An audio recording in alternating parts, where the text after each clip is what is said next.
Bonjour à tous, j'espère que vous allez bien. Bon, je vais faire cette vidéo très rapidement, ok? Désolé d'être rapide comme ça et tardive parce que j'aime bien faire des vidéos le matin, mais là, ce n'est pas du tout possible. Bon, on va voir déjà directement les annonces économiques. Bon, aujourd'hui, il n'y a rien. Il y a la discours de Lagarde, encore une fois, ben, on ne sait pas trop qu'est-ce qu'elle va parler, ok? Mais le DAX, il commence à remonter à cause des résultats des entreprises. Mais bon, cette semaine, ça va être une semaine relativement calme. La semaine prochaine, qu'on va voir les inflations américaines, et là, que ça va bouger un petit peu. Mais cette semaine, vraiment, elle est mitigée. Et moi, sur cette semaine, moi, je suis fort vendeur. Moi, je vais vous montrer pourquoi. On va passer directement, sans perdre de temps, sur TradingView. Et sur TradingView, nous sommes, je vais mettre le hebdomadaire. Et là, c'est bon. Pourquoi je suis vendeur? Justement, à cause de là. On a venu toucher le plus haut, OK, comme la semaine dernière. Et là, on n'a pas clôturé supérieur le 12 600, mais on a clôturé exactement où j'avais prévu les 12 600. Donc, pour moi, en petite correction jusqu'à 12 300, 12 250, voire 200, c'est largement faisable pour cette semaine. Donc, je crois qu'on va rester un petit peu par là. C'est comme je marque toujours ici, si vous tracez, si cette semaine et l'on ne casse pas le 23% de recul de Fibonacci, ça veut dire qu'on a un Fibonacci non validé. Et là, on peut voir en correction sur le 61 pour repartir. OK? Il y a tout le monde qui voit qu'ici, un double creux qui a été cassé. Oui, c'est vrai, mais nous, on attend un pullback. Et cette pullback, ça peut prendre près 2 ou 3 semaines pour les faire. Ça dépend. Pourquoi cette semaine, il ne va pas les faire? Cette semaine, il ne va pas les faire parce qu'ils sont seulement un petit peu neutres là-dessus. Donc, moi, je ne crois pas à cette possibilité. Je vais enlever ici. Donc, qu'est-ce qu'on a fait? On a eu le canal. Attends, je vais montrer le canal, OK? Qui c'est le fait le plus bas, plus haut, le plus haut que le dernier. Et on a fait le dernier plus haut. Donc, ça veut dire que la tendance est vraiment se retourner à la hausse. Ça va se concrétiser pour combler cette gap-là. Je ne sais pas. Il faut attendre les réponses de marché. Mais moi, j'attends un pullback sur cette zone-là. C'est la zone de 12 200, 12 300 environ. OK? Donc, c'est la zone que moi, j'attends fortement pour les faire. Pourquoi je suis vendeur cette semaine? Je fais ma première vente exactement ici. Moi, je l'ai clôturé là. Et là, je rentrais encore une fois. Je fais le vendredi avant la fermeture des marchés. Je l'ai vendu, je l'ai pris déjà. Donc, pour cette partie-là, je l'ai fait. Ma journée, elle est clôturée. Qu'est-ce que moi, j'attends de marché? Cette test ici. Cette hausse, ça fait un petit test pour demain, OK, sur la moyenne mobile des 50 périodes. Et c'est effectivement ça que je cherche. Cette vente pour venir toucher à cette zone-là. C'est ma zone hebdomadaire que moi je trace manuellement, plus les zones de plus 61 de Fibonacci de toute cette correction-là, OK, donc Fibonacci non validé. Donc, il y a des quoi à travailler. Vraiment, il y a des quoi à faire. Quand je vais sur le graphique de 1 heure, c'est exactement. Le graphique de 1 heure, le problème, c'est que le flux baissière, il est commencé à tendre. Ça, c'est plus juste un pullback pour après repartir, OK? Et nous avons cette gap-là. Ça, c'est un gap qui a été formé pour l'ouverture des marchés d'aujourd'hui. Sur 15 minutes, j'enlève ça et je vous montre la méthode. La méthode, c'est le trade que j'ai pris aujourd'hui. Okay? C'est vraiment le trade que j'ai pris. J'ai pris le trade ici, vendredi, je l'ai clôturé un petit peu par là où il y a les gaps avant la fermeture. Et là, dès qu'il y a eu l'ouverture, qu'il y a eu le premier, j'ai rentré sur cette étoile filante et moi, je clôturais carrément sur le 50% de Fibo. Ce que j'attends carrément, qui la correction est continue. Et je vais prendre un trade à ce niveau-là, environ. Okay? Attends, je vais sur H1 pour vous montrer. En fait, ça fait mardi vers ouverture des marchés. Donc, j'attends carrément que le marché vienne travailler tout doucement jusqu'à arriver à ce niveau-là. Dans cette zone-là, c'est ma zone de buy. Okay? Ça, c'est ma zone de buy. Mais j'attends le comblement de cette gap pour rentrer à la vente encore une fois. Je vous dis pourquoi. Attends, 15 minutes. J'ai eu un signal de vente sur ma méthode. Voilà, le signal de vente, elle a été donné. C'est le signal que j'ai pris ce matin. Mais moi, je fais sortir. Je ne crois pas qu'il va venir corriger jusqu'à là, mais je peux vous dire jusqu'à où il va corriger. Ça, c'est simple. Vous prenez le taille ici et normalement, ça donne les 61 la correction. Hop, hop, c'est celui ici. Voilà, elle a dépassé les 61. Si cette clôture de 15 minutes, elle s'est fait sur le 61, ça fait un excellent point de vente parce qu'ils correspondent à peu près à la moyenne mobile des 50. Voilà. Donc, si cette casse, elle vient et la clôture ici, dans 11 minutes, elle s'y fait à 61, ça fait un excellent point de vente. Et c'est la même chose pour le graphique de 15 minutes. Voilà, le graphique de 15 minutes, il a clôturé déjà le plus bas. Vous voyez, donc, cet point-là, c'est un excellent point de vente. Vous venez prendre le plus bas. Vous rentrez en position là, hop, vous attendez le plus bas, et là, c'est bon.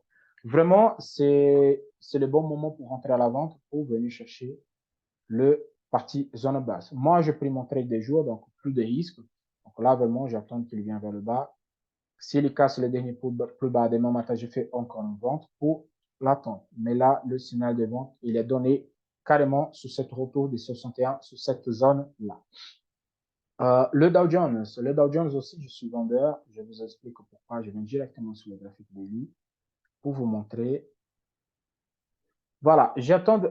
Je suis en buy à niveau de 33 1250 et moi je suis vendeur à 33 368. Pourquoi? Ça fait notre drapeau qui ne casse pas, qui sont une zone qui travaille, qui travaille, qui travaille. Vraiment, je vais attendre qu'il vienne sur cette partie basse là. OK? Sur cette partie-là, c'est la partie où je vais acheter. Pour l'instant, je le laisse corriger. Les points d'entrée, malheureusement, il est dépassé. Il y a pas grand-chose à faire là-dessus. Et vraiment, il n'y a pas grand-chose à faire. Il y a eu en vente sur la méthode qui a pris 2 niveaux. Là, elle est venue, nous avons un gap. Le gap de Dow Jones a été comblé déjà. Donc, le gap, elle a dépassé. Je crois que la journée, elle est finie pour le Dow Jones. Sauf si le travail me donne un signal de vente pour venir. Mais pour le jour à venir, j'attends le Dow Jones à ce niveau-là. Rien n'empêche, bien sûr, s'il y a un casse. Mais moi, je passe vraiment acheteur fort. Si le me casse, c'est la zone de 34 12. Là, oui, je peux acheter en toute sécurité. Mais pour l'instant, c'est un peu mitigé. C'est pas le bon timing pour rentrer à la vente, même si les objectifs, il a passé déjà. Le DAX, à ce moment, je crois que c'est le meilleur actif à travailler parce qu'il respecte parfaitement les zones, il respecte tout. La tendance est haussière. Nous avons des zones vraiment à corriger, des bons points d'entrée, des bons setups, des bonnes résistances. Donc, vraiment, c'est nickel. Donc, le DAX, dès qu'il est cassé cette zone, ok, c'est la zone qui, moi, je parlais plusieurs fois entre 11 200, 11 200 et le, oh, pardon, 15 200 et le 14 900. Vraiment, c'est des excellentes zones. Moi, je suis acheteur à partir de maintenant et j'attendais juste un pullback sur le 61. Il a fait exact. Comme on fait ça, on prend de la hausse, on prend le retour, ok, c'était un Fibonacci validé tout de suite, ça fait non validé. Donc, Fibonacci non validé, il vient sur les 61, il rebondit sur les 61. Ça, c'est pas moi qui dis, ça, c'est une règle mathématique. Donc, là, clôture parfaite sur les 61 et pour l'entrée donnée dans la foulée. C'était pour ceux-là qui sont attentifs, ils connaissent le Fibonacci. Là, c'était un excellent pour monter. Je vais voir s'il y a quelqu'un moins mobile là-dessus. Moins mobile de 50 a fait là, le support. Voilà, le premier trade de 61, il a été fait. En plus, je l'ai fait ici en étoile de matin. Le trade, il est passé. On ne peut plus rien faire à ce niveau-là. Maintenant, nous attendons quoi? Moi, honnêtement, je ne rentre pas en position. Même si j'ai un petit gap ici, moi, je ne rentre pas en position. Maintenant, j'attends qu'il travaille la zone et il fait un signal de buy sur M5 pour rentrer. La tendance, elle est forte haussière. Et voilà, le signal de buy. C'est ce signal qui, moi, vraiment, j'ai attendu. Le pullback a été fait. Si le numéro casse encore une fois ici, je rentre en buy pour venir prendre d'abord le plus haut de l'EUPR et pourquoi pas la zone des 61 ici. C'est la zone de retour pour le marché. Il a fait un signal de vente. Voilà. Il a dépassé le 61. Hop, signal de vente donné. Il évolue. OK. Et là, maintenant, j'attends le même signal de buy, mais par contre, j'attends vraiment qu'il dépasse. Et je prends le signal de buy pour venir retoucher le 61 parce que la tendance, elle est forte haussière. Ça, c'est juste en correction sur un scénario de hausse. C'est ça qu'il faut faire. Attendre la correction et rentrer sous le repli pour prendre le reste de la hausse. Attends, je vais enlever cette Fibonacci. Comme ça, c'est plus simple pour vous. Vous pouvez visualiser. Voilà, les 61, elle est là. Et là, maintenant, c'est parti pour la zone de 78 et pourquoi pas les 100%. Donc, c'est ça que j'attendais pour le DAX. Le signal, il est là. Si vous voulez prendre le DAX, c'est le moment de prendre le DAX en buy. Le gold, j'attends le gold encore plus bas. Ok, le gold, c'est pas le moment de rentrer parce que le dollar il se renforce un peu. C'est pas le moment de rentrer. C'est là, le gold, c'est la situation, c'est simple. Vous arrivez sur le niveau de 18,53, c'est un bon point d'entrée. Et 18,53, je crois que c'est un excellent point d'entrée pour celui-là. Ou sinon, vous attendez, hop, qui vient le plus bas. Je vais mettre une croix de ligne pour être plus simple. Ça, je vous donne des zones précises. OK. Donc, premier point d'attente, OK, pour moi, c'est le 19,50. En petit retournement sur le temps graphique inférieur, ça peut, oui, me donner un signal de buy. Même là, maintenant, il peut me donner un signal de buy si le travail. Vous pouvez venir tester la barre inférieure parce que là, elle était cassée. Je vous explique ça correctement. Comme ça, c'est plus simple. OK. Je vais faire pour partie. Nous avons notre figure. Nous avons notre figure qui a été cassée par le bas, mais n'était pas pullback. Nous sommes sur la zone des 18,80, OK, qui c'est une zone hebdomadaire qui s'attient. Vous voyez, c'est la zone là, elle tient encore. Donc, quand on vient sur le temps graphique inférieur, c'est cette signal de buy que moi je voulais. Pourquoi cette signal de buy? Un signal de buy pour venir faire un pullback, OK, pour montrer les stop loss, le dernier pullback et le take profit sur le pullback. S'il est venu sur cette zone et me donne un signal de vente, je peux venir encore plus bas. Et là, c'est le moment de mesurer le taille de la figure. Okay, on rapporte la zone supérieure, inférieure et on prend. C'est comme ça que je vois le DAX, le DAX non les gold à ce moment-là. Pour les plus prudents, vous attendez qu'il se travaille les zones et vous rentrez sur le 15 minutes pour avoir les pullbacks. Ça, c'est à vous de voir. Mais à maintenant, là, avec le changement de polarité, moi, je suis plutôt vendeur. OK, j'attends juste un pullback à ce niveau-là, hop, pour rentrer à la vente, il y a le pullback ici, ça va donner, on touche la moyenne mobile des 50. Donc, buy pour les pullbacks, vente pour le retour. Voilà. C'est hyper simple. Bitcoin, pour ceux-là qui ont demandé. Le Bitcoin, je passais au vendeur. Pourquoi? Je crois que le Bitcoin, il va venir combler le gap. Il va venir combler cette gap-là. Je montrerai dans quelques semaines.